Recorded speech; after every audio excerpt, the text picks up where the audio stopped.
দর্শক, এবার আর্জেন্টিনা বনাম কলম্বিয়ার মধ্যকার 2024 কোপা ফাইনালের আগে আর্জেন্টিনা পেল দারুণ সুখবর।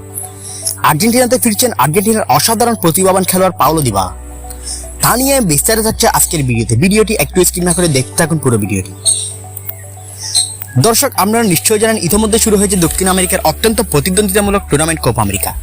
এবারের কোপা আমেরিকাতে 18টি দল পারফরমেন্স করলেও তাদের মধ্যে অনেক যাচাই বাছাই এবং প্রতিযোগিতার মধ্য থেকে মাত্র 2টি দল ওঠে ফাইনালে। আর এই 2টি দল হলো আর্জেন্টিনা এবং কলম্বিয়া। আর্জেন্টিনা তাদের ম্যাচগুলোর মধ্যে অসাধারণভাবে জিতে সবার আগে কোয়ার্টার ফাইনাল নিশ্চিত করে, এরপর সেমিফাইনাল এবং সবার আগে ফাইনালও নিশ্চিত করবে আর্জেন্টিনা। কোপা আমেরিকা শুরুর আগে আর্জেন্টাইন কোচ লিওনেল স্কেলোনি যখন তাদের দলের স্কোয়াড ঘোষণা করে, তখন ভক্ত সমর্থকেরা অনেক আঘাত পায়। এই আঘাতটি হলো দলের রাখেননি দলের অসাধারণ প্রতিভাবান খেলোয়াড় পাওলো দিবালাকে। তবে এবার পাওলো দিবালা আবারও ফিরছেন দলে। তবে কিভাবে তা নিয়ে বলছি। পাওলো দিবালাকে জিজ্ঞেস করা হয়, আপনি কি দলে যাচ্ছেন? পাওলো দিবালা বলেন, আমি দলের সাথে সব সময় আছি, তবে আমি চোট পাওয়ার কারণে দলে আমি জায়গা পাইনি।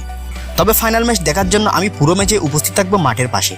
তো দর্শক, পাওলো দিবালা মাঠের পাশে থেকে উৎসাহিত করলে দল কি পারবে কোপা ফাইনাল জিততে? আপনার মতামত জানিয়ে দিন কমেন্ট বক্সে। বিশ্ব ফুটবলের সকল খবর সবার আগে আপডেট পেতে আমাদের চ্যানেলটি এক্ষুনি সাবস্ক্রাইব করুন। অসংখ্য ধন্যবাদ এতক্ষণ আমাদের সাথে থাকার জন্য।